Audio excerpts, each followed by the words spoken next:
I fight the world, I fight you, I fight myself, I fight God, just tell me how many burdens left. I fight pain and hurricanes, today I wept. I'm trying to fight back tears, flood on my doorsteps. Life we live in hell, puddles of blood in the street, shooters on top of the building, government aid ain't relief.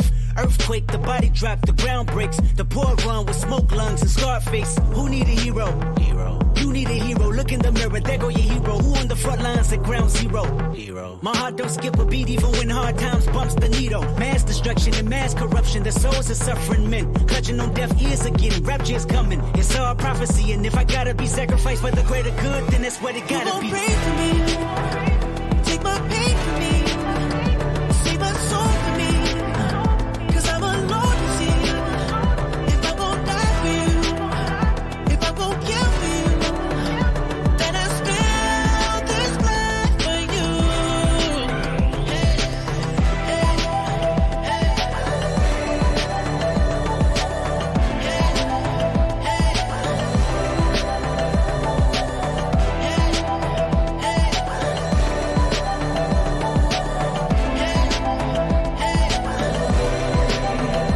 Who gon' pray for me? Take my pain for me, save my soul for me, 'cause I'm alone to see. If I'm gon' die for you, if I'm gon' kill for you, then I spill this blood for you. Hey. Just in case my fate come, I live by my own law. I live by my own law. I live by my own. Just in case my fate come, I live by my own law. I live by my own law. I live by my own.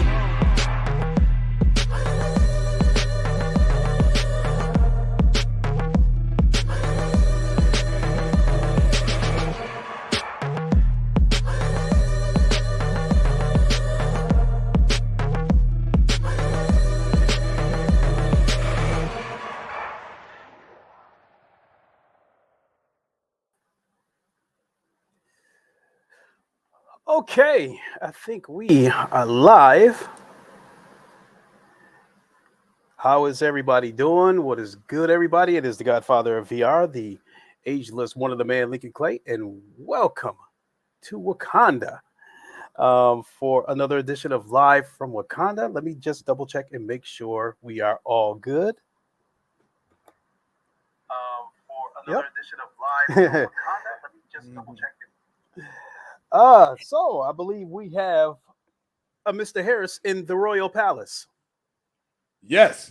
Reporting for duty, my king. Reporting for duty. How are you doing? I'm not the king. I'm just an organizer for the king. Okay, yeah. We're both here. We're both ready to rock and roll. Appreciate it. Yeah, I know we're getting a little bit of a later start. Had a family ailment, and hopefully that's working out. So yeah, we're just moving along. Yeah, totally understand. I had a wrench thrown in my plans. My son was unable to come this weekend because he's not feeling good.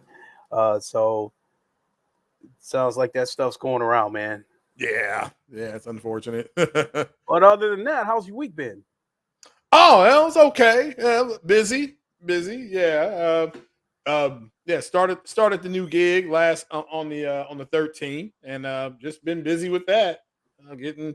Trying to get all the ducks in a row. You know how it is. So yeah, you getting adjusted to the new schedule.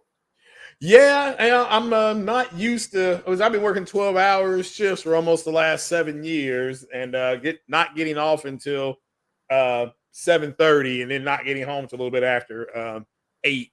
I say I get home about 8:30, give or take, with traffic. So yeah, now I'm getting home. Gee whiz, I don't know, a little bit after 5. So just I don't know what to do with myself at that point. Just got to adjust to that. So yeah, that's coming fast though. So but yeah, just getting used to it. It's cool. It's fun. That'll work. Myself, I don't know what it is. I've been tired. I have not been able to maintain my content schedule in terms of how I'm distributing my content between YouTube and Twitch. And I did a couple of Twitch streams this week, but I wasn't able to do a YouTube stream until yesterday because I have just been extremely tired. I don't know what it is. Yeah. Yeah. Well, changing weather, all that other stuff. So Could be. yeah, it takes a little bit to get used to. You know, we had that change in the daylight savings time as well, which I forgot to set my clock that day. I was like getting up and like, wait a Mm. minute, how come this is on? Hey, this is 9 o'clock. Oh, well, that's right, we lost it. So yeah, that was pretty funny. Yeah, So my body clock was already thrown off before the time change oh, because okay. I had been working 10 hours for God knows how many months, Mhm. and now we went down to 9 hours, and that made a difference, and Yeah. it threw me off. I get out of work, I take what's supposed to be a 1 hour nap and end up waking up at midnight. All I can do is just eat and go back to bed. Yeah. Yeah. I understand that. I understand that. Yeah. Gotta keep the energy levels up. Absolutely. So I'm kind of beating around the bush, folks, giving Mhm. people time to file in here. Yeah. But Craig has an obligation at 7 o'clock, so we must be disciplined in how long this show goes because I don't want to go over the deadline, so he can attend his event. Will be a better way to put it. Yeah. One of the good things about being off on weekends now. Yeah, definitely. So, how about we go ahead and get into the subjects? Yeah, let's go ahead and do it, my friend. Let's do it. All right, so we'll talk about the PS5 Pro. I mean, you've been telling us this for quite a while now that the PS5 is Pro and that the PS5 Pro is real and Yeah. that it is coming. So for whatever reason, lately it seems like more PS5 Pro talk has gained momentum. Hmm. Uh, so much to that's pretty much what's been the topic this entire week. And I was watching 60 frames no lag, and I've seen everybody's take on it. Yeah. And in the case of Porter Rock, shout out to Porter Rock. Oh yeah. He thinks it doesn't make any sense. Yeah. And normally I would agree with him, but Hmm. this is one time where I think the PS5 Pro makes perfect sense because I think the one people you can definitely sell the PS5 Pro to would be the VR people for PSVR 2 because PSVR Yeah. 2 has been met with mixed reaction. Some people think it's the hottest thing since Sunburn. Some people think it's blurry as shit. So you can Uh-huh. at least sell it to them. That a more powerful console will eliminate some of the blur and give you better visuals, better performance. And then I think as far as the flat screen people goes, you could probably sell them on a higher level of ray tracing or something. So I Hmm. think PS5 Pro makes perfect sense, but I don't know if I would buy one because I think the PS4 Pro was a waste. I don't think it was utilized fully. Knowing what that console can do, and they, in my opinion, they gimped it and brought it down to the PS4 level. I think the only thing we really got out of the PS4 Pro was slightly better visuals in the PS4. Yeah, well, I mean, you got the checkerboarding. That was still newer technology for consoles. And I've always said in order for the technology to advance, you have to put something out there. They put a form factor out there. The games were stunning. At least the ones I played, God of War looked really good. It was, 4K through the checkerboard. And we still have the checkerboarding rendering now. It's just the algorithms are better and they look better, which was the prediction, that was going to happen. So yeah, but I understand. Yeah, and for VR people, it was the Pro ran VR better than the base PS4. So I don't It know how much did, better. but like VR is one of the areas where the PS4 was definitely a waste because it wasn't all the improvements weren't automatic. The devs had to implement it. And Mhm. so one such case is that some of the games had a lot of aliasing on the PS4, and it fell on the developers to enhance the game to mitigate some of the aliasing. And I think No Man's Sky is probably a good example Yeah. of a game that was extremely blurry on PSVR. And we had been hearing for God knows how long that we were supposed to get a PS4 Pro patch, which was supposed to reduce some of the blur. and it never happened. And I think at some point they decided probably halfway through that patch, that they would just hold off on it and put it on the PS5, which it looks that way. But I'm hearing that I'm hearing here and there that it's blurry. I haven't seen it yet. I really don't see any point in buy that game again. There's some games that I'm willing to double dip on, uh, as far as having it on PC, PS5 One. But there's some games that I don't see the need to double dip on, and that's No Man's Sky is one of them because I already have it on PC. But so my next question to you is why is this PS5 Pro talk heating up again? Well, I mean, I think it came from some pretty good sources. Shout out to the Red Dragon, and shout out to oh man, now I can't think. I can see his face. I can't think of his name though. So Red Tech Gaming. I'm sorry. Those guys. Well, Red Tech Gaming really came out with the big information drop, and that's why I think it is. I was always told that it's coming. They just to call it the next PlayStation. That was because I was calling it PlayStation 5 Pro as well.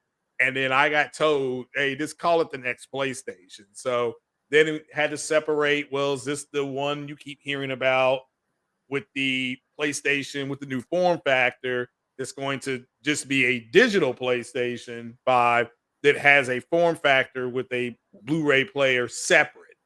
And then there's talk that the Blu-ray player won't work with the older form factor PlayStations, like the launch PS5s, the ones that came out in the first like 18 months. So there's that. So it's just there's a whole lot going on. And then this group at PlayStation, Jim Ryan and Herman Holtz, they're really big on pushing hardware. If you really think about it, they have a new gamepad.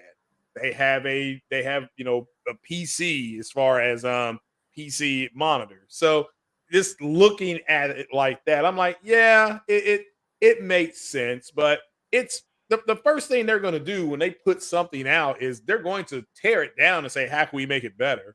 That's every company that makes something does that. And Yeah. I think that's why you're seeing it. And I've always said that there's another PlayStation coming, but are they going to mass produce it? Or are they just doing research? Kind of like you're doing research with it just to kind of see how it's going to be and what kind of form factor it would take to build it. There's all of that goes into your R&D type stuff. So, and and it's ironic. It's ironic that you bring up that part of it because I think that if you look at it from a PC standpoint, I don't think it's going to cost as much to manufacture the PS4 Pro as some people make it out to sound, because if they can swap out parts like you can with a PC, they could. My guess is being that they are being supplied with a GPU by AMD, and it's a custom GPU. I'm sure they could work something out with AMD. And then as far as the CPU goes, you could just you could overclock it. Yeah, it is right now, like it is right now. Yeah. So when you put it that way, I don't think that I think the only cost in terms of parts of manufacturing a PS5 Pro would be the GPU and probably a case to make it look a little bit different from the standard PS5. Yeah, the form factor. Yeah. That's and they had to invent the cooling solution that they do have. The PS5 was supposed to be closer to 13 teraflops, like 13 point something, but they couldn't get it to cool down correctly. So they've gone to what they've gone to, which that's why it's so big. Of course, basic physics, you spread heat out over a wider surface, it cools faster, blah, blah, blah. And that's why your PS5s are so big. That's why our PS5s are so big. So, and I know Mark certainly said that using teraflops as an indicator is dangerous, but it is. Yeah, but I can't help but to go there, because if they were looking to make a console with 14 teraflops, yeah, I feel like it would have been an absolute monster. Well, it would have been, but they don't have to. They can maybe do like if they go to 13, you got to understand that the PS5 with the variable rate and the way it can boost information as fast as it can push it out, it's just that's kind of what Sony's going for.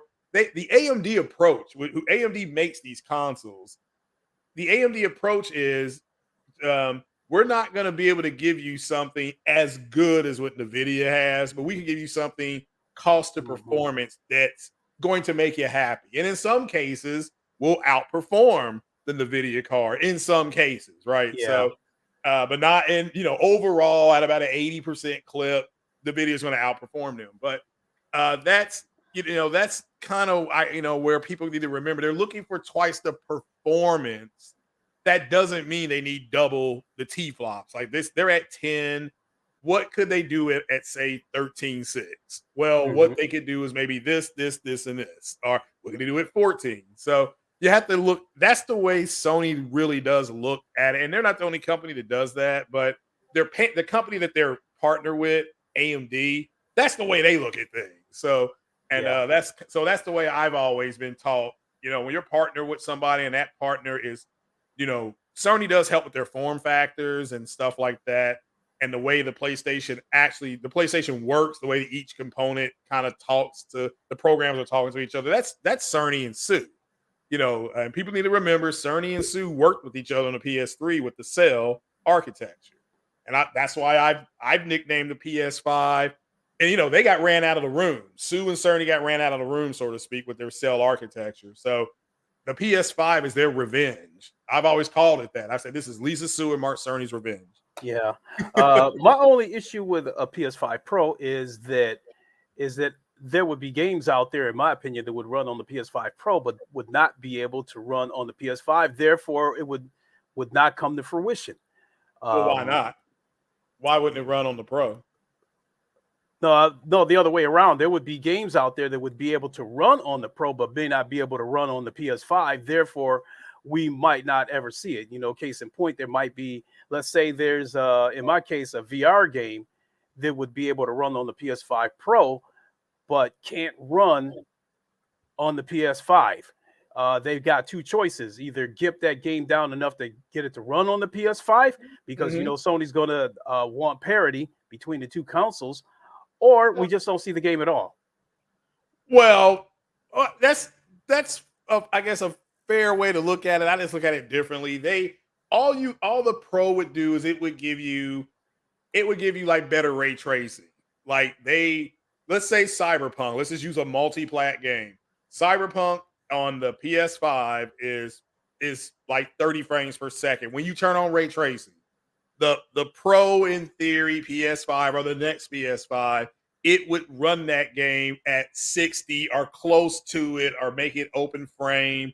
And then with VRR, because your PS5 has got a big VRR update. If you don't know, for everybody out there who has one, you can check it. They got a huge VRR update. They're trying to bring their because Sony's VRR algorithm is worse than Microsoft's right now. So they're trying to catch up to Microsoft's algorithm or be something similar. But it's just with the games that have ray tracing that are 30 on your PS5, on my PS5 right now, they would be closer to 60 or run, 52 to 60 frames. They would run higher up, have better, maybe instead of being 1440p, they would get to 1800p, which, and they could checkerboard it or something like that. So that's the way I'm looking at it. What I was told they were going for. And they may not do it. They may say it's not worth it. We're just going to make a PS6. Starting in 2027, you'll start hearing about the PS6. So, which isn't that far away, because we're in 2023. Okay, so if you're on the design team when you start designing, probably about 2 to 3 years out with your form factors. I just think that's what you're hearing about right now. It's just different form factors that are coming out. Yeah, definitely. So, so part of these rumors is that the console would come out in 2024. That sounds about right to you? That's the manufacturing timeline that Sony is on, a 3-year. Because remember, 2014 PS4, 2017 here comes the Pro, And you know, Actually, the Pro, if you want me to be technical about it, the mhm. Pro launched in November of 2016. I bought one day. I bought one Oh, day okay. one Yeah, well, because fiscal. the PSVR launched the month before in Uh-huh. October of 2016. So yeah, I definitely remember that. I think at the time that I was on, when the Pro launched, I was on third shift, and I went to Meyer and bought one as soon as I got out of work that morning. Damn. Yeah, well, see, it's the fiscal year. I believe the fiscal year was 17. But all right, let's just say it was 16, but it's still at the end of 16. Okay, gotcha. But So yeah, overall, overall, they're on about a 3-year cycle, and that's just Sony right now. And that could change, maybe, you know, but it they haven't shown any signs of that changing at all. okay, so You know. if the PS5 Pro does come to fruition, what does Uh-huh. Sony charge? How much do they charge for it? Oh, I think you're looking at least $600. That sounds about right. I think you're looking at 600. You know, 599, somewhere around there. I So, think I think if history is any indicator, the mhm. PS4 launched at $400, and Yeah. then 3 years later, when the PS4 Pro launched, it launched at $400, Uh-huh. and I think that was an excellent deal because you were getting a console that had double the power of the PS4. Yeah, yeah. In theory, yeah, you're right. And again, people who are listening, don't get double the power mixed with the performance. You don't, as we've seen right now, the PS5 has less quote power than the Series X, but it is better. It's outperforming them because of the way, again, the form factor, the way it's designed. So that's where I'm hoping people can just kind of keep it right there because they're getting power mixed up with performance, and I certainly hope they don't need to do that. I may have a smaller pin than your bigger, fatter pin, but my smaller pin may last longer. That, you know, there's something like that, and so yeah, you don't need a ton of power to get the performance. You mentioned overclocking things. That, I mean, the PS5 is overclocked. It has variable rates, you know, everywhere. Variable rate clock. Cerny has a, you know, when he did his roll to PS5 thing, he was like variable clocks equal boost, you know, because they have the smart shift on there. So, you know, just it is what it is. It's nothing negative, you know, either way. But just want to kind of keep people's feet to the ground on it. Yeah, absolutely. But yeah, I would definitely be torn as to whether I would buy one or not because Sure. if I were to get a PS5 Pro, Hmm. I would get it for the VR. Yeah. And I think I think it would probably be better this time around because Hmm. PS5 is here. To me, it is a little bit mainstream. And so any improvements that games would need, I think developers would make those improvements on the PS5 Pro because they'd have more overhead to work with. Yeah. No, I mean, you to me, the biggest improvement would be in the ray tracing department and in the VR department, and so we would have to wait and see. And again, when you're building something, is it going to be that big of a difference, or do you say, okay, we have these new technologies, we have a new form factor possibly, therefore let's just wait for the PS6. You know, it could be something that simple. You know, it can be that simple, and that's where I think that's what I think we're going to see. Yeah, You know, a- you know, absolutely. so, So let's move on to the next subject. yeah, yeah, absolutely.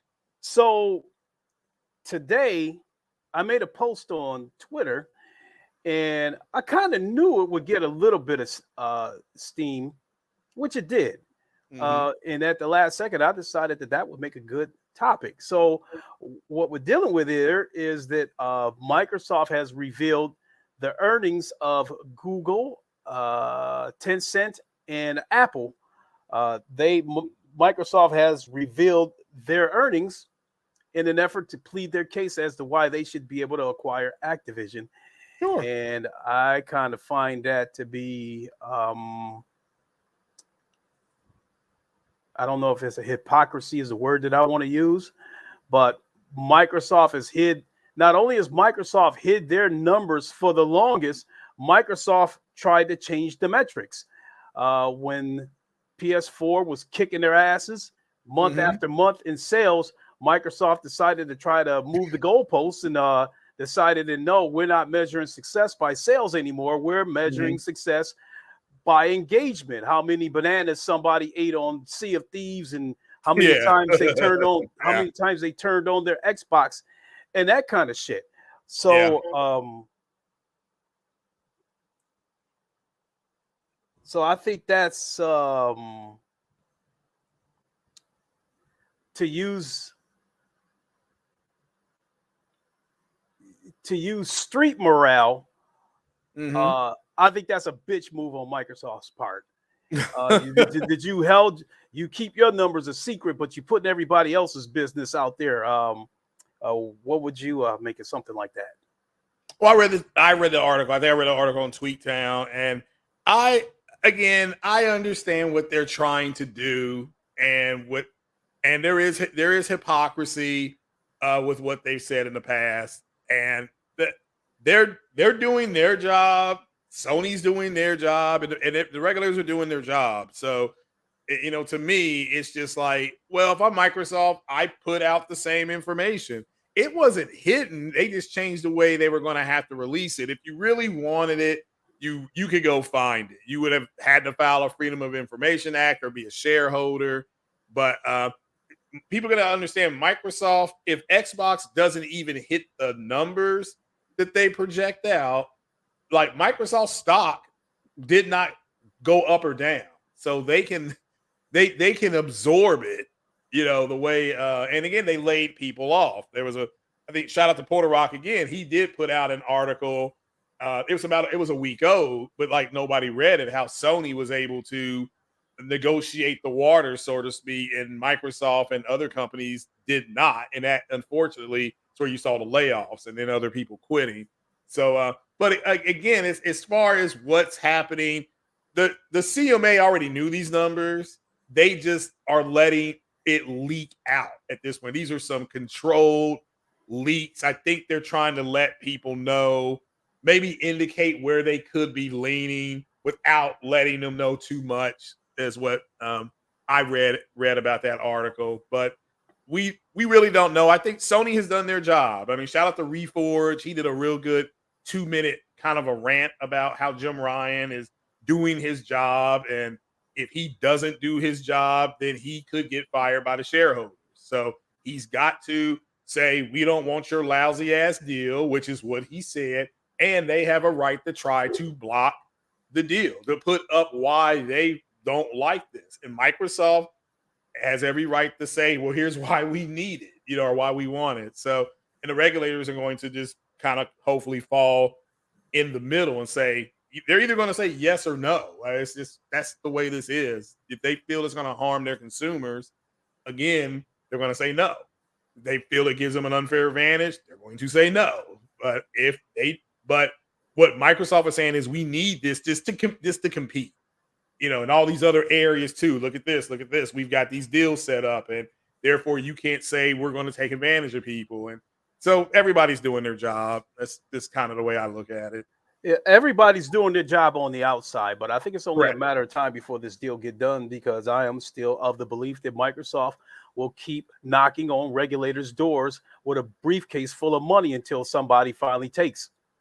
I mean, because this is what we're seeing on the outside. I think what we're getting from the FTC is virtue signaling, acting like they're disgusted with Microsoft's attempted monopoly, when I actually think the FTC will be the reason this deal goes through, because I think they're the ones who will be bought off.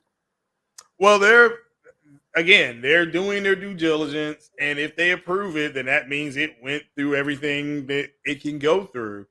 Their problem is that, because to me, like I said last week, this either Sony's going to sign a 10-year deal or they're not. That's the way this is. And if they don't, then I don't know if it's next year or 2025, there will be no more call in the B2 games on the PlayStation, because that will be it. They'll have to find something else. They'll say, we don't agree to this deal. It will irreparably harm our business practice. So we are not going to have this IP on our platform. That's what they'll say. And Microsoft will come out and say, it's unfortunate that this is the way Sony's decided to handle this, and we want more people to play together, blah, blah, blah. So again, it's just everybody, doing what they're supposed to do. I don't get it anymore. They are. I think in my mind, I think Sony has already washed their hands with Call of Duty. Yeah, I do too. In the long term. I think a lot of this right now is just to buy themselves. Yeah, I think they're trying to buy themselves some time. Yep. To get to get their ducks in a row. So they can get ready to move on without Call of Duty. I think that I really thought that in the short term, I felt like the reason why Sony was trying to block this deal is because they may have been working on a possible deal with Activision to bring Call of Duty to PSVR 2. And it wouldn't shock me. And it's just they I can't really call them blocking the deal. It's just they have found what they want. They think this is unfair. They didn't. That they don't believe or trust Microsoft because Microsoft pulled Elder Scrolls and they pulled. To me, all it shows is that Microsoft knows how devastating the exclusive, because Microsoft put those exclusive numbers out too, and how it has affected their platform. Them not having exclusive games, and Sony having God of War, they had Detroit Become Human. And again, it's not that Microsoft didn't get a deal with EA with Titanfall, didn't get a deal with other, you had Titanfall, you had good grief Quantum Break with Remedy. That's another third party, entity. They had deals with Square. Was it Square or Eidos with Tomb Raider? So they want to, to me, they're acting like they're poor little orphan girl and that they haven't done the same thing. But again, the hypocrisy is they first talked down on it, on exclusive gaming, and now they realize it's important. And so it is what it is. I don't think Microsoft knew the whole time that exclusive gaming was important to the platform. Mm-hmm. Whenever Microsoft, in my opinion, went on this gaming for everybody posturing, I think it was just another attempt to slow down PlayStation sales, because I think this entire deal in the first place is to destroy Sony. When I think to use an example, if you're a new car manufacturer and you create an electric vehicle and nobody's on board with it, you have not established a history of dependable vehicles, and you have not shown why people should leave their gas-powered cars to come to your electric vehicle. So the way to get them to come to your electric vehicle is to get rid of the gas cars. And I think by the way to do that would be to buy out the manufacturers. If they don't want to sell out, then you go buy up all the oil companies. Mm-hmm. So one way or the other, you got to get these gas cars out of here, so people will be forced to go to the electric cars. So that being said, whatever move Microsoft is trying to make in terms of this subscription-based gaming, if that's what they want across the board, they either have to buy out the competition or remove the opposition. Yeah. And so I'm a firm believer that this whole thing, Tantrum, what's up? So I'm believing that this whole Activision shenanigan is a move to get rid of Sony. I don't think this is a move to try to control or try to bring gaming to everyone. I think this is simply a move to try to get rid of Sony. But I think Microsoft is going to find out the hard way that this is going to be a $70 billion backfire. It could be. Yeah, I don't know how they can say we're wanting to bring more games to people when they're pulling games off of platforms, but okay. Right. And that's what Sony has said, and they have so that's what they've said, and they have said, no, you can't be, and it's a legitimate thing. But, I've talked to some people in the Xbox community, and they just hate exclusivity. And, they believe that they should be able to buy an Xbox, and if they want to go buy God of War, they should be able to do it. That's what they have said. They should not be forced to buy. And then you ask them, do you have an Android phone or an iPhone? And the guy was like, I have an iPhone. I said, well, I said, should Android be forced to put their apps on Apple's apps or vice versa? And he said no. So I said it's the same thing. I've never seen anything like it before. And so again, these guys think you should be able to go to Chick-fil-A and buy a Whopper. They shouldn't be forced to go to Burger King, or they should be able to go to Burger King and buy a Chick-fil-A chicken sandwich. They shouldn't be forced to go to other places. So it's generational. They should be able to go to a Michelin outlet store and buy Pirellis. It's just the way they feel. And this is the way they were brought up. When they go on Amazon, they can go buy anything. That's they're not being prevented. It doesn't say, well, you have to be this and this and this. So and I said, but yeah, if you can get anybody can go on Amazon. I said, you're right. And I typed back, but if you're part of Prime, you get discounts. And they said, yeah, but they just don't. There's other things going on. People aren't doing well financially, but there's this fear of missing out. You've talked about it before, and that they're going to be missing out on something.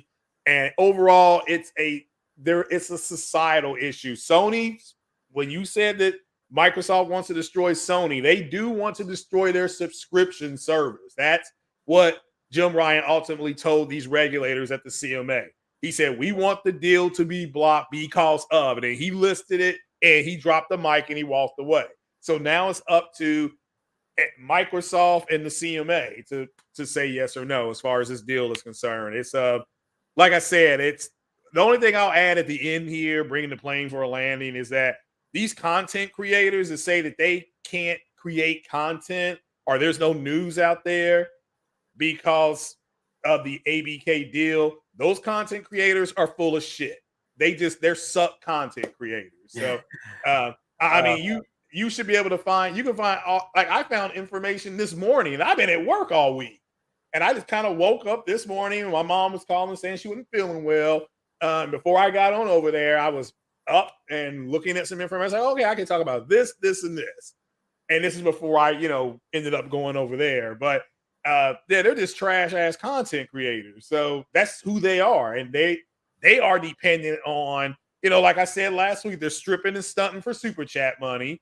And if that's what they're going to do, they need some big revelation games like the Capcom event that we talked about.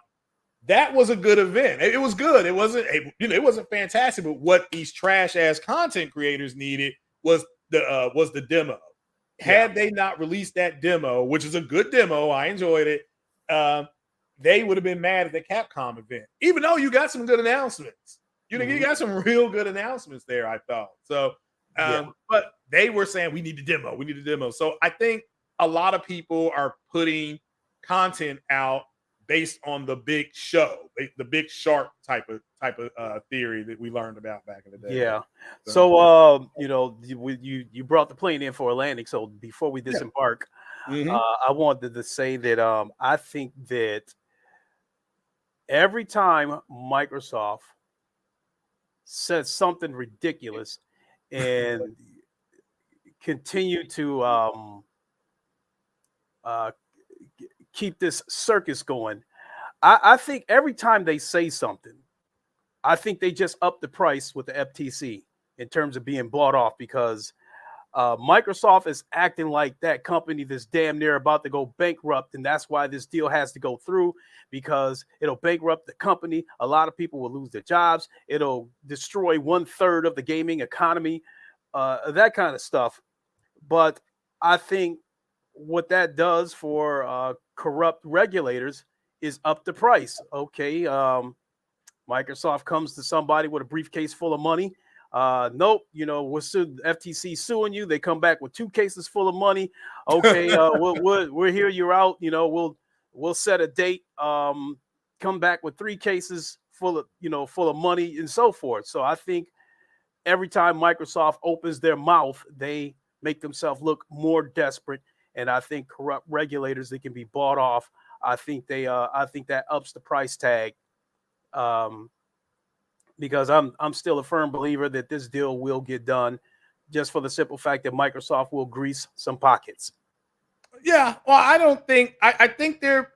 I think Sony has made a legitimate statement. Hey, look, you pulled games off our platform. This is what's kind of dangerous with the FTC looking into the Bethesda deal now, which that's my understanding is they want to actually see if there is paperwork that says that they were going to put Starfield on PlayStation, and that they want to know why Elder Scrolls is no longer, which has been on PlayStation for a while, I guess, why it is no longer available on PlayStation. So, and then and did Microsoft mislead the regulators by saying it was not in their interest to pull games off? So it's all going to come out, and I think we'll know more by the end of summer what's going to really happen with it. So to me, it's just silly that everybody. To me, you got three entities doing their jobs, and people just need to let them do their jobs. So Microsoft saying, "Oh, woe is me." Sony saying, well, Game Pass is better than, I mean, literally was saying this the other day, and they have a service with more games than Game Pass. There's more games on PlayStation Plus, whatever you want to call it, than Game Pass. So, yeah. I mean, it's just, there is. So I don't know, it is what it is. Okay. So like, I'm not familiar with corporate arbitration, if that's the way I want to put it. Mm-hmm. So how many times if the deal gets blocked and they say nope, that when that gavel slams on the desk and they say no, the deal is blocked, how many times can Microsoft appeal it? It's nothing to appeal. It's over. Again, if the regulators, either one of these three regulators say, well, this is going to be harmful to customers or to either customers, or it's going to upset the apple cart, the way things are now, there ain't nothing Microsoft can do. Now, could Microsoft walk in and simply buy the simply buy the company that makes the physical company that makes Call of Duty? Yes, I don't know which company that would be, but they would have to go in. Activision just have to sell that company and stay Activision, and they'll say, our Activision games are still coming, but we're going to buy this, split this company off. It'd be like, I try to buy, let's say you work for a conglomerate and you make something that I like, and I try to buy the whole company, and that gets blocked. Well, I could then turn around and buy and just buy, you split off. You say, well, I'm going to pull my own company out of this. I'm going to create my own little company, make this product, create my own, whether it be an LLC, whatever. Then I come in and buy that. Yeah, there's nothing preventing Microsoft from doing that. But as far as them physically buying this, I've seen people say, even if the deal's blocked, they can still buy Activision. It's like, no, they can buy the company that makes these games. So whether it's Machine Games or whatever it is, if you have a company called Remote Control, they can just buy that company. Why not, looking at it another way, why couldn't Microsoft have bought the Call of Duty franchise and then contract Activision to continue to publish and develop it? They could do that. Would that have worked better with regulators? They could have simply no. I mean, they don't know that until they try to get the whole company. Right now, let's just say, like you were saying, the deal gets blocked. If the FTC says, yeah, we're not going to approve this here. So, and the CMA says we're okay with it, and the EU says we're okay with it, but the FTC can say, yeah, we don't like this. And so that blocks the deal. Right. And like the Reforge guy said, these Xbox guys are emotional about it. Like I said, very blue pill, very moist, very blue pill. That's why they're saying things, well, Sony is scared and this like that. And he's right, they're personalizing this. And all you have are three entities that are trying to do their job. Okay, so let me put that in a question rather than theorizing. If the deal gets blocked, Microsoft will probably come back at another angle to try to get their hands on Call of Duty. So would they do something like that and try to acquire the franchise instead of the company? Sure, that's legal. But the Activision would have to, again, that company, the group that makes those set of games, however they break that off, they would have to leave Activision, form their own company, and have their own company be there for, I don't know, say 6 months.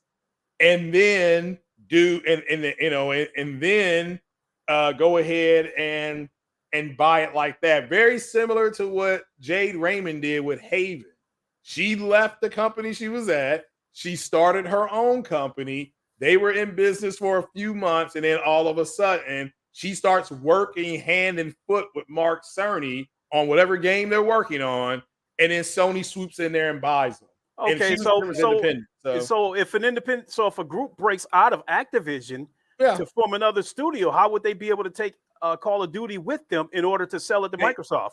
They would take their IP with them. They would just take their IP. But wouldn't they have to buy it from Activision in order to take it with them? Activision, yeah, you're right. Activision could sell it for $1 if they wanted to. If they wanted to. They can say, okay, we're going to break away and start your own company. Yeah, that happens. That does happen. You know, it's like when Playground Games, didn't they lose a bunch of people or something like that? Mm-hmm. And they left, they started their own company, but they just didn't take what they made at Playground because that's owned by Microsoft. Right. You know, all right, when Bungie I would be led to believe that they would have to buy that franchise from Microsoft in order to take it with them. In the case of Microsoft doesn't own it. No, Microsoft doesn't own it. Okay, so in the case of let's use Bungie as an example. Yeah, Activision let them out of there and let them take Destiny with them. No, Bungie, those guys left, remember, they were working on Halo. That Bungie was working on Halo. When they left, Microsoft said, "You're not going to take the IP." No, I'm talking about when Bungie left Activision. Oh, okay. And they took Destiny with them. And the way I'm understanding it, they didn't own Destiny. Right. Activision let them have it. Okay, well, all right, fair enough. Yeah, I'm looking at my poster. It does say it was published and distributed by Activision. So I don't know if Activision owned it or if they just had a publishing deal with Bungie. So to use that as an example, if Microsoft wanted to buy Destiny, they wouldn't be able to get it from Bungie. They would have to go through Activision to get it. Well, like I said, Activision right now owns Call of Duty. Let's just keep it there. Yep. Okay. So again, Activision would have to push them out. That's owned by a separate, that's owned by a group. Activision owns it. They would have to sell it to this group of people, push that company out, and let's just say Activision still own 15% of it, and it's still an independent company because Activision they have a spot on the board. The 15% gets them on the board, but they don't have total say. And then the board of directors that forms says, okay, we're an independent company. We are going to go ahead and sell ourselves. We're going to get bought out by, in this case, Microsoft. They will become our parent company. Activision would then, on the board, they may have to divest out and say, okay, we'll divest out, and Microsoft comes and buys them out. We're going to leave. Microsoft comes in, and now they have our 15%, and then you guys sell your shares to them, and now Microsoft controls your company. It may just be 52%, but Microsoft is now in charge, and they can. And since they have their own publishing company, they will publish the games to whoever they want. That's the good thing about having a publishing company within your grasp. Whereas you say Insomniac makes games, who are making games, but they made Sunset Overdrive, but Microsoft published that game. They published that game to Microsoft. So whereas that Sony made the same type of deal with Spider-Man. It was made independently by Insomniac, but Sony bought publishing rights to that deal. They can publish it to whoever they want. They can publish it to whoever they want to. If they want to publish it to iOS tomorrow, they can just announce it and say, we're going to publish it to phones, and there's nothing, nobody can stop them. So yeah, it's not as difficult as people think it is. They just have a group of, I think, people who are just emotional. But it's three companies. It's two companies and three regulators literally doing their jobs. That's all this is at this point. Yeah, definitely. So we definitely on the same page there. We're just coming Yeah. from different angles because Yeah. we both agree that ultimately Microsoft would have to go through Activision to Mhm. acquire the franchise. Uh, and you pretty much saying that another company would form Yeah. and Activision would let them take Call of Duty with them, and then Yep. Microsoft could acquire it through them. Yep. And So then so Microsoft owns Call of Duty. Activision is still an independent company on its own and can Mhm. publish games to whoever they want to. And whatever that is. So and that's all this is. If it came down to that, of course it's possible that it could come down to that because Sony's done a good job of saying why companies should be against this. You yeah, know, so it just and Microsoft is trying to counter that with saying why this is good, and each one is doing their job. Jim Ryan, that guy is right with Reforged. This is a revenue stream that Sony has. You don't want to lose the revenue stream. So they have every right to say this is a threat to our revenue stream. You should yeah. block this deal. That's what he's doing. And again, if he doesn't do this, he could the shareholders could meet and say, you didn't even try to fight. Well, Your fault. I think that's why Jim Ryan was brought in the first place, Yeah, he's was a to stop shark. this deal because I Yeah. believe that not Microsoft, I believe Sony has spies within Microsoft, and Wouldn't I shock think me. Mhm. once Sony got wind, because I think that Sony probably knew that Microsoft was trying to acquire Activision a couple of years before the public knew it, and I Yeah. think they had to quick switch gears, and that's why I think that Sean Layden was suddenly removed and Jim Ryan was put in place. Mhm. And and I've said this before, and Sean Layden still seems to love Sony and doesn't have any ill will towards them. So Yeah. I think he was paid off to step aside and let Jim Ryan step in. I don't Mhm. know what experience Jim Ryan has in from an arbitrary standpoint, but one thing's for certain: before the FTC got involved, the CMA or European regulators were the biggest opposition to this acquisition, and Mhm. Jim Ryan happens to be European. So I think I think that's where Jim Ryan came into play. I don't know how much skill he actually has with blocking this deal, but he's certainly a good mouthpiece. Uh-huh. Yeah. Yeah. I just again he's doing his job. I can't stress that enough. If Sony feels this is threatening their revenue stream, they have every right to go out there and say this is a threat to our revenue stream. Here's why. Now you can't just say that. You have to explain why.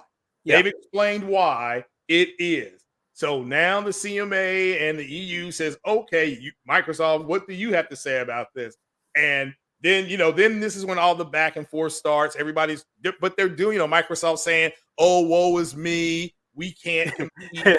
I mean, it's like they're little Bo Peep. We can't compete. And Let Sony's us saying, compete. yeah, Sony saying, well, this, and this. And so, that's why they went up there with that Pac-Man pie chart saying Sony's 70% of the market and we need to be able to compete with them. And so all that talk about them, get more games for everybody, stuff like that. It's bullshit. Yeah. It's just they want an exclusive game an exclusive IP that can rival their competitor. And look, I've played Call of Duty. I'm playing it now. They're right. Sony does not make a game that anything like that. Nothing on the market is like that. I played Battlefield as well, but what they've done with Call of Duty over the years is that they've created characters that people now know about. They know about Captain Price and Gaz and Ghost and all that. So that's something eerily that Sony does. They create characters that people relate to and they like. So and that's what they did with Call of Duty. These are characters that people know about. Like everybody knows about Joel and Ellie. People know about Price and Gaz and Ghost. So and Microsoft does suck at their own creative juice. You can see what they did with Halo. And so go out and buy it. That's what they're trying to do. And we'll see if it works. Like I said, I agree. I think the deal will go through. they're just right now, they're caveating the deal. That's why it went from 3 years to 10 years. That's why it did that, because they're trying to mitigate anything that can be said. They can say, we offered them a 10-year deal. And Jim Ryan said, well, your 10-year deal sucks. Look what's in it. That's what leaked last week. You know what I'm saying? So this sucks for us. So we're not doing this. So again, it's just it can be exhausting, but it's three groups: regulators doing their job, asking tough questions, Microsoft saying, "Oh, we can't compete. We're being thrown to the lions," and Sony, like Sony's, "Boo ha ha ha, we don't want it to change." That's what they're presenting, and Sony is saying these guys are trying to buy their way into winning, and if you let them do it, they're going to do it. Look, they took IP off of our platform. Sony has never bought something and pulled it off of the Xbox. People say Spider-Man.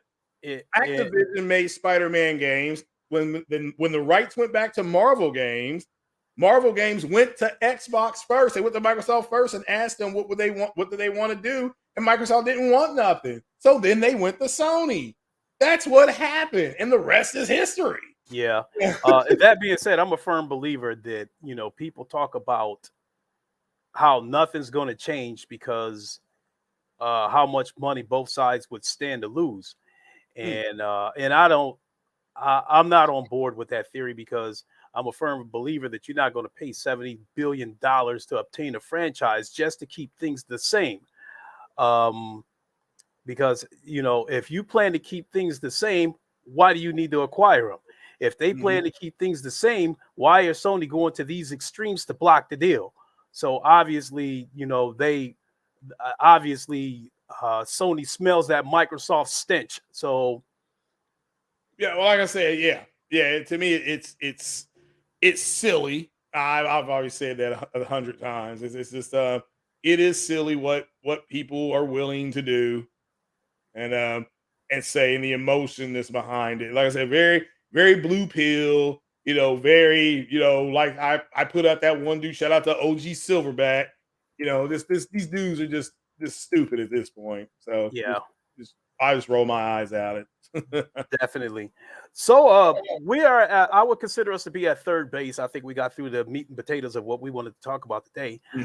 So talking about the third topic would be more or less me just quickly brushing over it, and then we can go ahead and wrap it up. So it seems that we have a civil war within our VR community. I watched the show a couple of days ago, and it was revealed that in some Facebook groups that the Quest side and the PSVR side have been going at it over there. Which I find to be shocking, because VR is niche, so we all need to be family. When PSVR 2 launched, I knew that the Xbox side would do everything in their power to sabotage it. The mirror, the blur, VR isn't there yet, the cord, the games, you name it. I expected that from them. I did not expect a VR civil war, especially with the Quest side being the aggressors, from what I understand. When it comes to the Quest side, there's two types of people. You have the hardcore and you have the casuals. The casuals, the barrier to entry is low, so that's why we got the casuals. The hardcore pretty much bought the Oculus Quest because of the freedom, because there's no cord, you're free to move around, and they know the compromise that comes with it, or the trade-off, and that would be PS2 type graphics. And being that the PSVR is, to me, is one's an apple and the other one's an orange, I can't believe that we have a civil war like that within the VR community. I'm personally stunned and a little bit disappointed, because both entities played their part. Sony jumped in along with HTC and Oculus, and they had the most success out of the three entities. And then in steps Oculus with the Quest, and they kept the VR ball rolling, because if they had not come along with the Quest, VR might have died. And then as the Quest started to fade and we were getting ready to transition over to the PSVR 2, I feel that modders kept PC VR alive by modding AAA games and then allowing you to play these blockbuster titles in VR. So it's a little bit of a disappointment. So I just wanted to add that. No questions to ask about that. But I would like, one part that I wanted to talk about this not in the title, and this is VR related. It seems that they found a way to get PSVR 2 working on PC in theater mode. Okay. Yeah. I thought it always would. I thought it always would work like that because people watch. Don't people watch movies on VR? Yeah, or in VR on PC, I should say. But someone said that they don't think anybody would be able to crack PSVR 2 for years. And I think all that did was just spark them to want to even try even harder. So that is the caveat that I guess that there's a couple of caveats. One is theater mode. They have not found a way to get games working on it yet. The other caveat is you need a 2000 card, 2070, 2080, what have you, because those cards have a USB port, a USB-C port directly on the GPU. When the 3000 cards came along, they dropped that USB-C port, and you use the USB-C port on your motherboard. But in the case of the 2000 cards, you plug the PSVR 2 headset directly into the GPU, into the USB port on that GPU. So it does work in theater mode. So my question to you is, do you think it would be beneficial? Because if someone figures out how to get PSVR 2 working with the games, Sony won't be able to keep these things in stock. So many PC people are going to buy it because I feel it is the best consumer headset for what you're getting. It's not the sharpest, it doesn't have the highest resolution, but the overall package, I think it's the best for what you're getting. That being said, someone figures out how to get these games working on PC using the PSVR 2 headset, they're going to fly off the shelf. So my question to you is, do you think it would be beneficial for Sony to go ahead and open the gates and let PSVR 2 be officially on PC? Well, I was disappointed when it wasn't, when they didn't do it. But I mean, financially, sure. But people got to understand that all these VR companies are working together to push, to expand the content and to bring it to more people. And if Sony said, okay, we're going to stay in our lane, we'll stay on the console side and we'll let these other people fight it out over the PC, that could be kind of what's working here. And but yeah, I mean, just from talking to different people that have played it, that have played on PSVR, and they're like, yeah, it would be beneficial to put this on PC.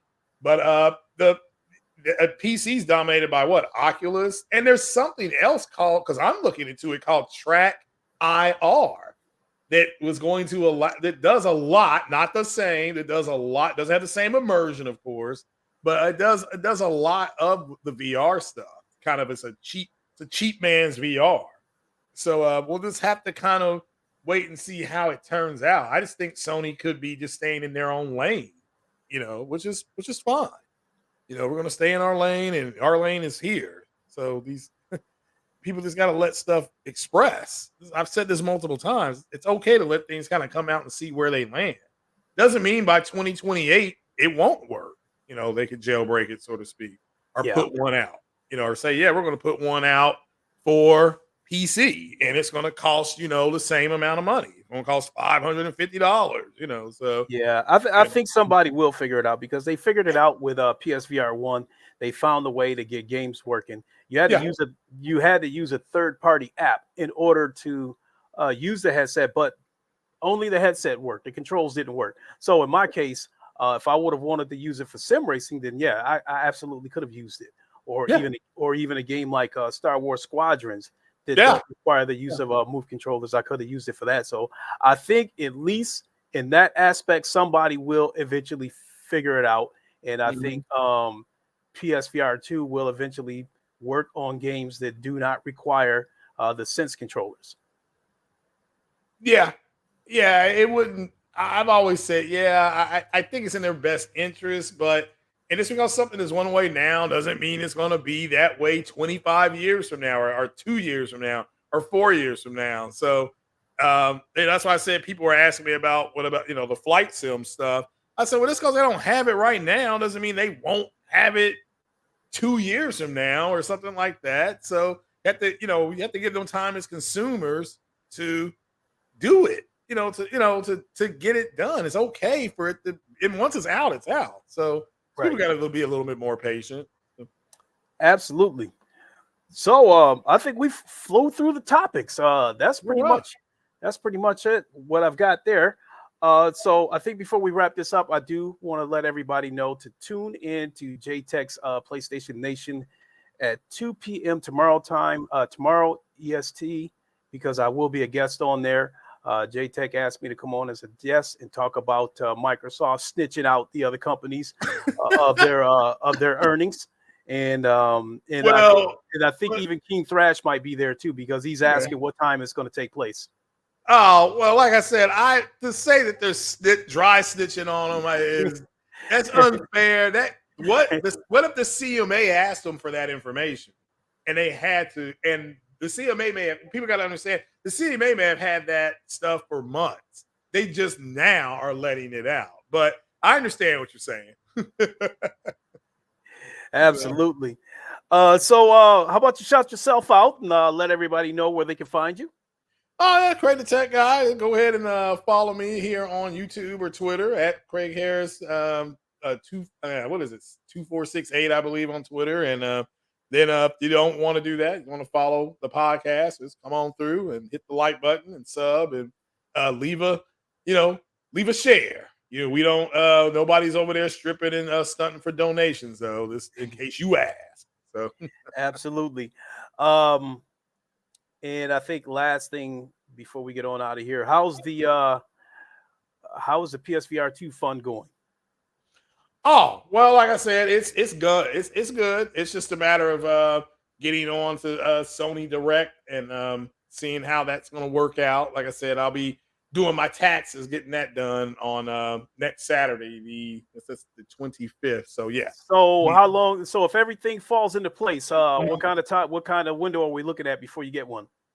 Oh, probably end of next month is when I assume my income taxes will be in 3 to 5 weeks. So okay. So what games are you looking to try out first? Probably the Gran Turismo. I'm waiting on a sale. I've been told to stand by. They could go back on sale here for the summertime. So and there's talk that the baseball game could get a VR mode as well. MLB The Show. There's some talk about it. So well, they San Diego Studios was asked a couple of years ago if MLB The Show would get a VR mode, and they said that they're always looking at different ways to improve the experience. So I'm sure that if they could have done it back then, they would have. I would say that we're at a stage right now that if MLB The Show were to get VR support, it would go one of two ways. You would either have a home run derby, or you would still play the game from I would say almost like a platformer or a third person type of view. Because I don't think we're at that stage yet. Actually, we are at that stage because there is a full-blown baseball game on PC, even though it has Roblox type of graphics. So we are at a point where if they wanted to, they could do a full-blown baseball game with MLB The Show. I think the two obstacles would be, is our consumers ready for it?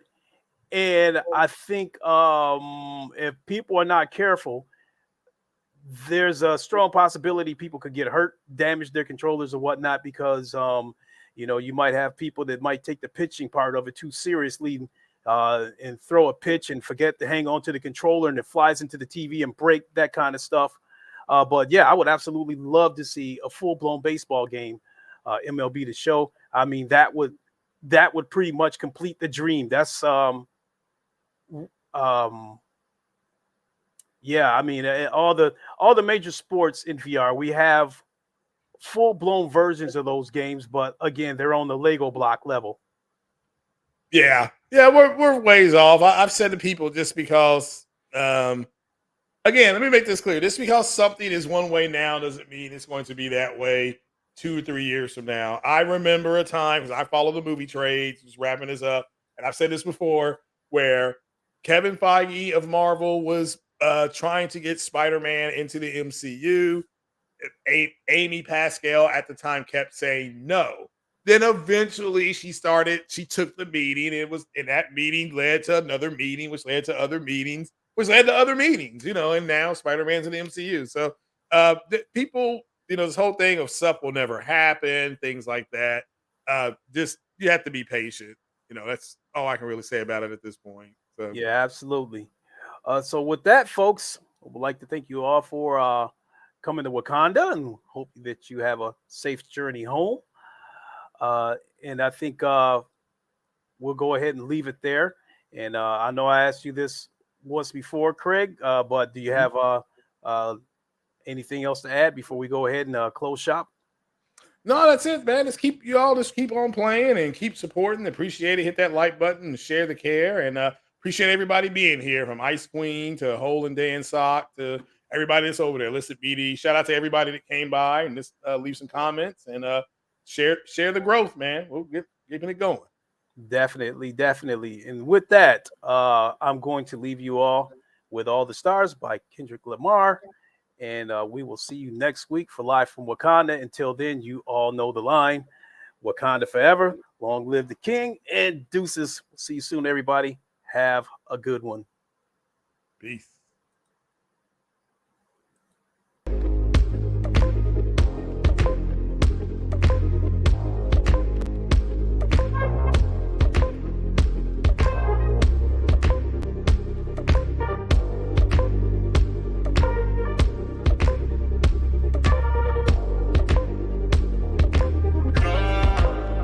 Let's talk about love.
Get away from me. If you do, I won't move.